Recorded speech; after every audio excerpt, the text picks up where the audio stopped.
Sa gitna ng walang humpay na pagdarasal ng sambayan ng Pilipino para sa agarang pagaling ng Queen of All Media na si Kris Aquino, isang pangalan ang biglang umingay at naging sentro ng usap-usapan sa social media. Hindi ito pangalan ng isang doktor mula sa Amerika. Hindi rin ito pangalan ng isang bagong gamot, kundi ang pangalan ng isang veteranang aktres na kilala rin sa kanyang angking kakayahan sa mundo ng espiritualidad, si Elizabeth Oropesa o mas kilala bilang si La Oro.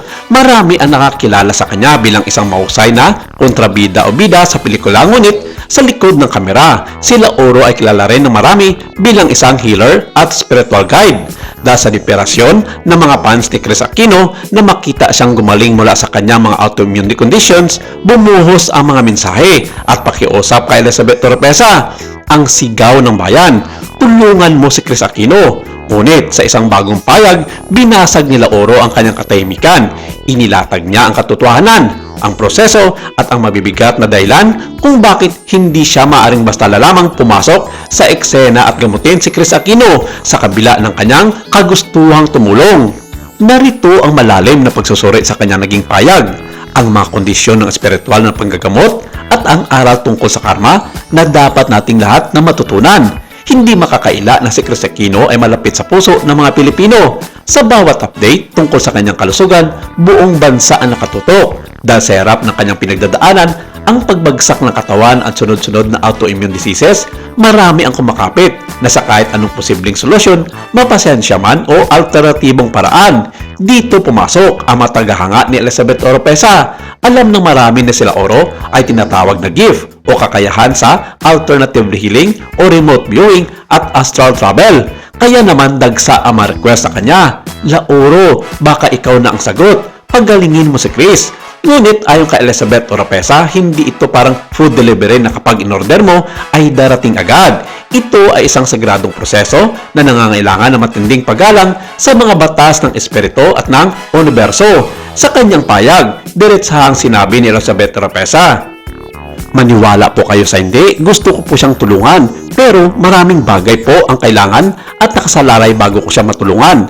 Ito ang unang sampal ng katotohanan sa mga nag-aakala na madali lang ang spiritual healing. Ipinaliwanag ni La Oro ang konsepto ng consent o pahintulot. Una sa lahat, hindi naman po siya nanghihingi ng tulong. Hindi po ako maaring makialam sa kahit na sinong tao na basta-basta na lang gagawa ng mga bagay na hindi nila alam. Sa mundo ng metaphysics at spirituality, ang free will o sariling kalooban ng isang tao ay sagrado. Hindi maaring gamitin ng kapangyarihan o enerhiya ang isang tao kung hindi ito bukas o hindi umahingi ng tulong.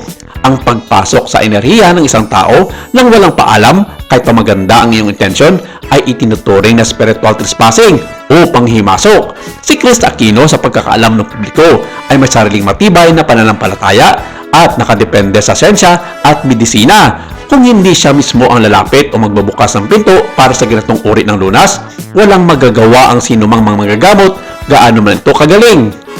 Sabi pa ni Elizabeth, I pray for Miss Kris because I know how difficult it is. I have had quite a few patients na autoimmune ang problema. Alam ko kung gaano kahirap gamutin. Bilang isang faith healer, nakita na niya ang hirap ng mga pasyenteng may parehong kondisyon. Ang autoimmune disease ay traitor na sakit. Ang sariling katawan ang umatake sa sarili nito.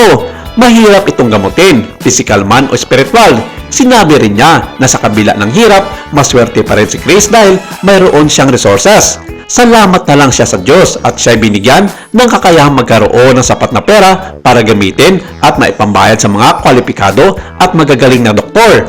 Isang punto na nagpapaalala sa atin na marami ang dumaranas ng ganitong sakit na walang kakayahang magpagamot.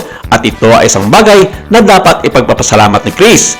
Ang mensahe ni Elizabeth Oropesa ay malinaw. Gusto niyang tumulong pero hindi siya pwedeng mangimasok. May proseso ang universo na kailangang igalang.